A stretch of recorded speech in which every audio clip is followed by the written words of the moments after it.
ذلك الكتاب لا ريب فيه هدى للمتقين۔ بسم اللہ الرحمن الرحیم۔ الحمد للہ رب العالمین والصلاة والسلام علی خاتم النبیین محمد وآلہ وصحبہ اجمعین، اما بعد۔ اس نشست میں ہم قرآن مجید کی مکی صورتوں کے بنیادی مطالب کا مطالعہ کریں گے۔ سورۃ الکہف، سورہ مریم، ان صورتوں میں مکی صورتوں کی طرح قرآن کی جو بنیادی تعلیم ہے توحید سے متعلق، رسول اللہ صلی اللہ علیہ وسلم کی رسالت سے متعلق، یہی زیر بحث ہے۔ قیامت کا موضوع بھی زیر بحث آیا ہے۔ البتہ ان تینوں صورتوں میں ماضی کی تاریخ کے، انبیاء کی تاریخ کے کچھ اہم اور نمایاں واقعات، جن کے اندر ایک حیرت خیزی کا پہلو ہے، تعجب کا پہلو ہے، اللہ کی قدرت کا ایک خاص اظہار ان میں نمایاں ہوتا ہے۔ تو ان تینوں صورتوں میں اس نوعیت کے کچھ اہم واقعات کا اللہ تعالیٰ نے ذکر کیا ہے۔ سورۃ الکہف یہ نام سے منسوب ہے اصحاب کہف کی طرف، غار والوں کی طرف۔ اس صورت میں تین نمایاں اس نوعیت کے واقعات مذکور ہیں۔ ایک اصحاب غار کا واقعہ، دوسرا سیدنا موسیٰ علیہ السلام کا واقعہ جس میں انہیں اللہ تعالیٰ کے تکوینی فیصلوں کے پیچھے جو حکمتیں ہو سکتی ہیں ان سے روشناس کرانے کا اہتمام کیا گیا، جس کے بارے میں قرآن مجید میں تو نام نہیں ہے، لیکن عام طور پر یہ مانا جاتا ہے کہ ایک دوسرے بزرگ تھے خضر علیہ السلام، ان کے ذریعے سے یہ چیزیں ان کو بتائی گئی۔ اور تیسرا واقعہ ذوالقرنین کا اس صورت کے آخر میں بیان ہوا۔ تو سورۃ الکہف میں پہلا اس نوعیت کا واقعہ وہ اصحاب کہف سے متعلق ہے، اور یہ اس صورت کی آیت نمبر 9 سے لے کر آیت نمبر 26 تک یہ سلسلہ بیان جاری ہے۔ تو اللہ تعالیٰ نے ذکر کیا ہے کہ کیسے پچھلی قوموں میں کچھ نوجوانوں نے اللہ کی توحید کو جب قبول کیا اور ان کا ماحول وہ شرک پر مبنی تھا اور بتوں کی پوجا پر مبنی تھا، تو انہوں نے اپنے ایمان کی حفاظت کے لیے اور شرک کے جبر اور دباؤ سے بچنے کے لیے وہاں سے نکلنے کا فیصلہ کیا۔ راستے میں ایک جگہ انہوں نے پناہ لی جو ایک غار تھا، اور اس غار میں اللہ تعالیٰ نے ان کے ایمان کی قدر کرتے ہوئے، ان کے عزم کی قدر کرتے ہوئے اللہ نے فیصلہ کیا کہ وہ ان کو ایک نشانی بنا دے گا بعد میں آنے والوں کے لیے۔ اس غار میں اللہ تعالیٰ نے ان کو 300 یا اس سے کچھ زائد سال وہاں ان پر نیند طاری کر دی۔ وہ بظاہر بیدار نہیں تھے، بظاہر وہ جاگ نہیں رہے تھے، لیکن اللہ تعالیٰ نے ایسا اہتمام کیا کہ ان کو اس غار میں سورج کی روشنی بھی ملتی رہی،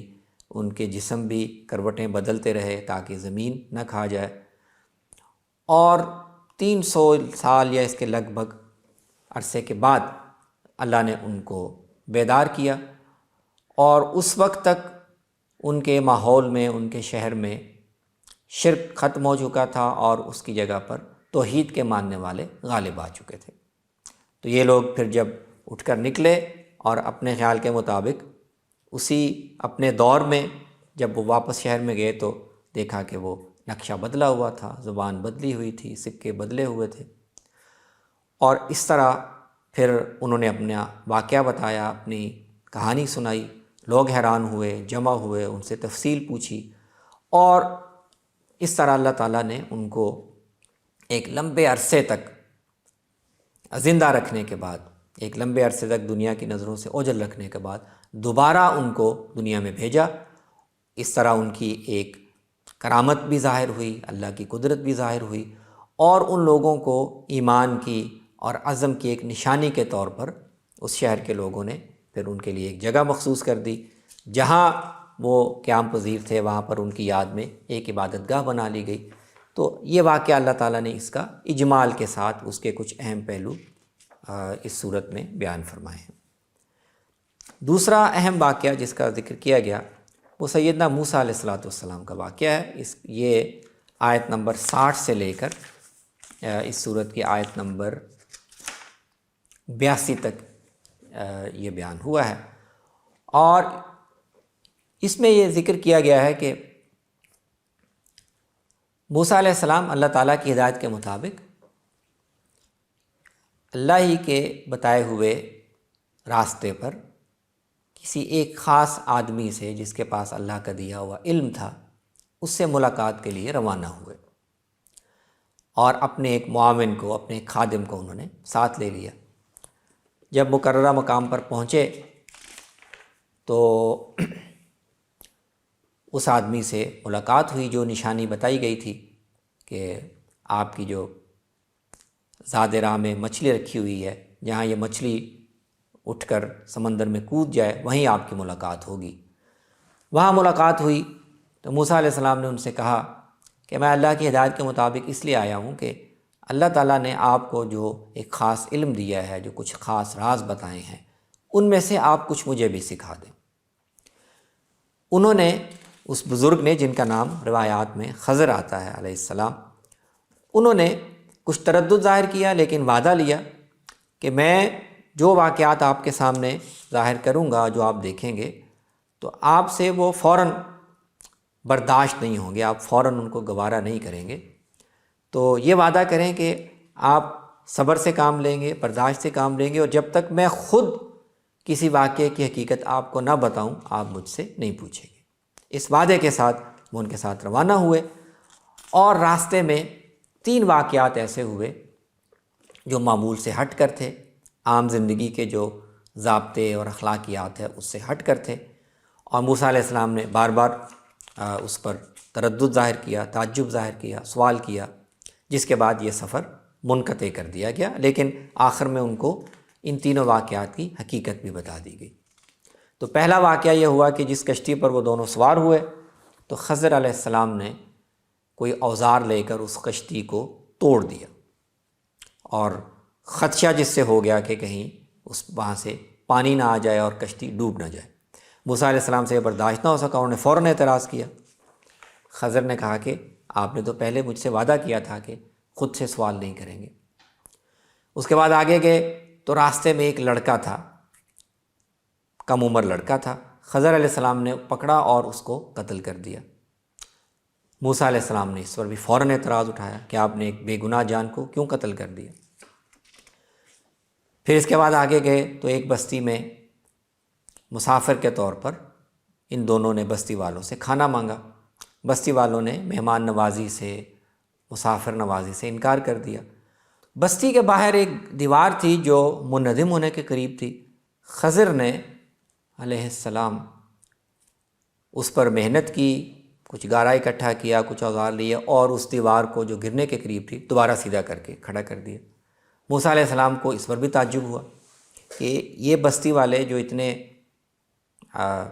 ناشکرے ہیں، اتنے بد اخلاق ہیں کہ انہوں نے کھانا تک ہمیں کھلانا گوارا نہیں کیا، تو آپ نے ان پر یہ احسان کیوں کیا؟ تو اس تیسرے واقعے کے بعد خضر نے علیہ السلام یہ کہا کہ اب ہم سفر یہ مزید جاری نہیں رکھیں گے، یہاں پر ہم اور آپ الگ ہو جائیں گے، لیکن ان 3 واقعات کے پیچھے جو حکمت کار فرما تھی، جو اس کے پیچھے راز کار فرمایا، وہ میں آپ کو بتا دیتا ہوں۔ انہوں نے بتایا کہ جس کشتی کو میں نے توڑا تو بظاہر تو میں نے ان کا نقصان کیا، لیکن یہ کشتی جس سفر پہ آگے جا رہی تھی وہاں راستے میں ایک ایسے بادشاہ کا علاقہ ہے جو لوگوں سے ہر وہ کشتی جو صحیح سالم ہو، جو جس میں کوئی عیب نہ ہو، وہ ان سے چھین لیتا ہے۔ تو میں نے اس لیے ہلکا سا اس میں عیب پیدا کر دیا تاکہ ان غریب مسکینوں کا جو محنت مزدوری کر کے اپنی روزی کما رہے ہیں ان کی کشتی ان سے نہ چھن جائے۔ تو بظاہر میں نے تھوڑا سا ان کا نقصان کیا، لیکن اس میں اللہ تعالیٰ کی طرف سے حکمت یہ کام کر رہی تھی کہ وہ ایک بڑے نقصان سے بچ جائیں گے۔ جو لڑکا جس کو میں نے قتل کیا تو یہ بھی خدا کے حکم سے ہی میں نے کیا، خدا نے مجھے کہا تھا۔ وہ لڑکا تو اللہ نے ان کو دیا، لیکن خدا کے علم میں یہ تھا کہ اس کے ماں باپ تو اللہ کے فرما بردار ہیں، اور بڑھاپے میں یہ لڑکا جب جوانی کو پہنچے گا اور وہ بڑھاپے میں پہنچیں گے تو یہ لڑکا سرکشی اور کفر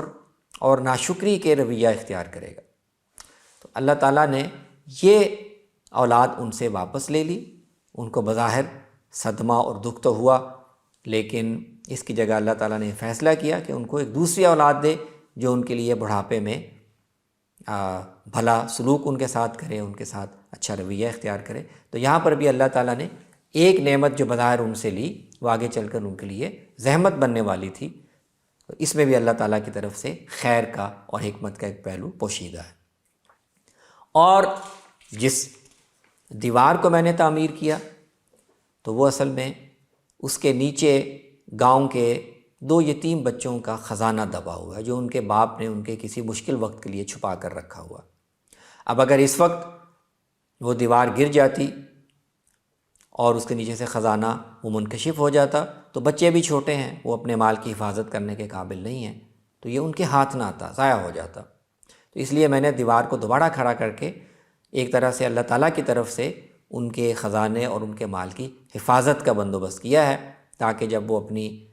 جوانی کو پہنچ جائیں، اپنے مال کو سنبھال سکیں، تو پھر وہاں سے اپنا خزانہ نکال لیں۔ تو ان تینوں واقعات میں جو بظاہر سمجھ میں نہیں آنے والے تھے، میں نے جو کچھ بھی کیا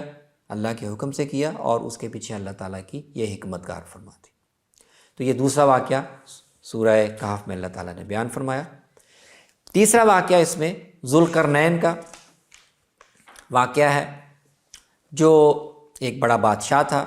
قرآن نے اس کا نام تو نہیں بتایا، اس کا لقب بھی ذکر کیا ہے، لیکن واقعہ یہ بیان کیا ہے کہ اس کو 2 سینگوں والا تھا، اور اس کو اللہ تعالیٰ نے وسائل، اسباب، طاقت، ہمت یہ سب کچھ عطا کیا تھا، اور ان وسائل سے کام لے کر اس نے مشرق اور مغرب میں ہر طرف علاقے فتح کیے، اور مغرب کے طرف علاقے فتح کرتے ہوئے وہ ایک جگہ پر پہنچا۔ وہاں اس نے ایسے لوگوں کو دیکھا جو تہذیب سے، تمدن سے بالکل عاری تھے، اور ان کے اندر کچھ شرپسندی اور سرکشی بھی تھی۔ تو ہم نے ذوالقرنین سے کہا کہ ان کے ساتھ تم ان کی سرکشی پر ان کا مواخذہ کرنا چاہو، ان کے ساتھ بھلائی کرنا چاہو، یہ تمہارے اختیار میں ہے۔ تو ذوالقرنین نے اپنی طاقت کو اور اپنے اقتدار کو زمین میں فساد کو ختم کرنے کے لیے استعمال کیا۔ پھر وہ مشرق کی طرف گئے، وہاں علاقے فتح کیے، وہاں پر بھی اپنے طاقت اور اپنے اختیار کو زمین میں امن قائم کرنے، زمین میں خیر کو عام کرنے کے لیے استعمال کیا۔ پھر وہ ایک اور سمت میں روانہ ہوئے، وہ 2 پہاڑوں کے درمیان ایک درے پر پہنچے، یہاں پر 2 پہاڑوں کے درمیان سے ایک راستہ نکلتا تھا۔ اس درے کے دوسری پار ایسے لوگ ان کو ملے جو ایک نامانوس زبان بولتے تھے، اور ان کا اس طرف کی قوموں اور علاقوں کے ساتھ کوئی تہذیبی رابطہ نہیں تھا، کوئی تمدنی واسطہ نہیں تھا،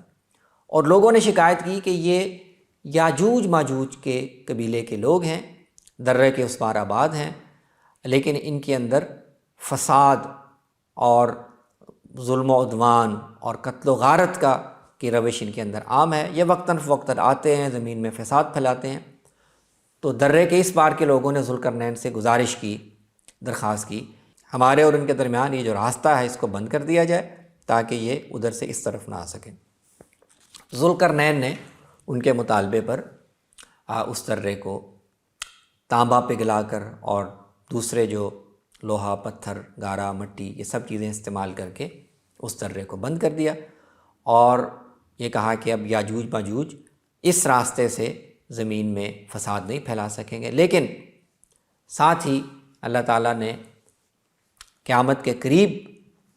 رونما ہونے والے اس واقعے کا بھی ذکر کر دیا، اور یہ کہا کہ جب قیامت کا وقت قریب آئے گا تو یاجوج ماجوج پر اس وقت، اس مفسد قبیلے پر اس وقت جو روک لگائی گئی ہے، اس کا راستہ اس وقت جو روکا گیا ہے، تو قیامت کے قریب آنے پر یہ رکاوٹ توڑ دی جائے گی، اور اللہ کا وعدہ پورا ہوگا، اور یہ دوبارہ نکلیں گے اور زمین میں فساد پھیلائیں گے، اور زمین کے تمام اطراف میں یہ پھیل جائیں گے، اور وہ اس بات کی نشانی ہوگی کہ اب اللہ کی طرف سے قیامت کا وقت قریب ہے۔ یہ 3 واقعات جن کے اندر بہت سے اسباق پوشیدہ ہیں، یہ سورہ کہف میں بیان ہوئے ہیں۔ سورہ مریم میں اللہ تعالیٰ نے سیدنا مریم اور ان کے بیٹے سیدنا مسیح علیہ السلام کا واقعہ خاص طور پر ذکر کیا، اور انہی کے نام کے ساتھ یہ صورت منسوب بھی ہے۔ بنیادی تعلیم اس صورت کی اللہ کی توحید کو بیان کرنا، اور یہ واضح کرنا ہے کہ حضرت مسیح علیہ السلام کی بغیر باپ کے سیدنا مریم کے بطن سے جو پیدائش ہوئی، اس سے نصارہ کو، ان کے متبعین کو جو غلط فہمی لاحق ہوئی اور جس گمراہی میں وہ مبتلا ہو گئے، اس کی اصل حقیقت یہ ہے۔ تو اللہ تعالیٰ نے پہلے اپنی قدرت کی ایک نشانی کے طور پر یہ ذکر کیا کہ زکریا علیہ السلام کو اور ان کی بیوی کو بھی اللہ نے بڑھاپے میں اس وقت اولاد عطا کی جب عام اسباب کے لحاظ سے اولاد نہیں ہو سکتی تھی۔ تو یہ بھی اللہ کی قدرت کا ایک اظہار تھا۔ پھر سیدنا مریم کا واقعہ تفصیل سے بیان فرمایا، آیت نمبر 16 سے لے کر آیت نمبر 35 تک، اور اس میں بتایا کہ کیسے مریم علیہ السلام عبادت کے لیے زمین کے ایک خاص کونے کی طرف، ایک خاص علاقے کی طرف چلی جاتی تھیں، لوگوں سے الگ تھلگ ہو جاتی تھیں۔ وہاں اللہ تعالیٰ نے اپنے فرشتے کو بھیجا، اس فرشتے نے انسانی شکل میں ان کو بشارت دی کہ آپ کے ہاں بچہ پیدا ہوگا۔ انہوں نے تعجب ظاہر کیا کہ مجھے تو آج تک کسی مرد نے چھوا نہیں، اور میں کردار کی بھی بری نہیں، تو بچہ کیسے ہوگا؟ انہوں نے کہا کہ یہ اللہ تعالیٰ کی طرف سے قدرت کے اظہار کے طور پر اور لوگوں کو ایک نشانی دکھانے کے لیے ہوگا۔ چنانچہ وہ اپنے وقت مقرر پر وہ پیدا ہوئے، وہ ان کو لے کر قوم کے پاس آئیں، اور قوم نے جب سوال کیا کہ یہ بچہ کہاں سے ہے، تو انہوں نے خود جواب دینے کے بجائے بچے کی طرف اشارہ کر دیا، اور گود میں بچپن کی حالت میں یہ بھی اللہ نے اپنی ایک نشانی دکھائی کہ اس بچے نے اپنی زبان سے بول کر کہا کہ انی عبداللہ، میں اللہ کا بندہ ہوں، اور میرے بارے میں اللہ تعالیٰ نے یہ فیصلہ کیا ہے کہ اپنے وقت پر مجھے کتاب عطا کرے گا، مجھے نبی بنائے گا، اور تمہارے درمیان میں خدا کی تعلیم کو عام کروں گا۔ تو اس بچے نے اپنی والدہ کی برات اور ان کے کردار کی گواہی دی۔ تو یہ واقعہ ذکر کر کے فرمایا ذالک عیسی ابن مریم قول الحق الذی فیہ یمترون، یہ ہے حقیقت عیسیٰ ابن مریم کے واقعے کی۔ ان کی پیدائش برحق ہے، اس میں خدا کی قدرت کا ظاہر ہونا بالکل برحق ہے، لیکن وہ خدا کے بیٹے نہیں تھے، ان کے اندر الوہیت کا کوئی وصف نہیں تھا۔ ما کان للہ ان یتخذ من ولد سبحانہ اذا قضى امرا فانما یقول له کن فیکون، خدا کو تو کسی اولاد کی ضرورت نہیں ہے، وہ اس سے پاک ہے۔ اولاد تو محتاج کو ضرورت ہوتی ہے، خدا کی قدرت کا تو یہ حال ہے کہ وہ جو چاہتا ہے بس اس کو کہتا ہے کہ ہو جا، اور وہ چیز ہو جاتی ہے۔ تو خدا کو کسی اولاد کی ضرورت نہیں۔ توحید کا یہی پیغام اس صورت میں آگے سیدنا ابراہیم علیہ السلام کے واقعے کے ذریعے سے بھی بیان کیا گیا کہ کیسے انہوں نے اپنے والد کو بڑی حکمت سے، بڑی نرمی سے، بڑے ادب سے یہ بتایا کہ جن بتوں کو وہ پوجتے ہیں اور جن طاقتوں کو وہ معبود مانتے ہیں ان کی کوئی حقیقت نہیں۔ اور اسی صورت کے آخر میں صورت کے بنیادی پیغام کو دوبارہ آخری پیراگراف میں ان الفاظ سے دوبارہ بیان فرمایا، وقالوا اتخذ الرحمن ولدا لقد جئتم شیئا ادا۔ یہ لوگ کہتے ہیں کہ انہوں نے، خدا نے اپنا بیٹا بنا لیا، تم نے ایک بہت ہی سنگین اور بہت ہی بڑی بات زبان سے نکالی ہے۔ اس بات کی سنگینی سے قریب ہے کہ آسمان پھٹ جائے، قریب ہے کہ زمین کا سینہ شق ہو جائے، قریب ہے کہ پہاڑ جو ہیں وہ ریزہ ریزہ ہو کر گر جائیں۔ یہ اتنی بڑی اور اتنی سنگین بات ہے اللہ تعالیٰ کے حق میں۔ تو اس طرح سورہ مریم میں اللہ تبارک و تعالیٰ نے مختلف واقعات اور مختلف انبیاء کے ذریعے سے توحید کے پیغام کو بیان فرمایا۔ تو یہ سورۃ الکہف اور سورہ مریم کے مطالب ہیں جن کا خلاصہ عرض کیا گیا۔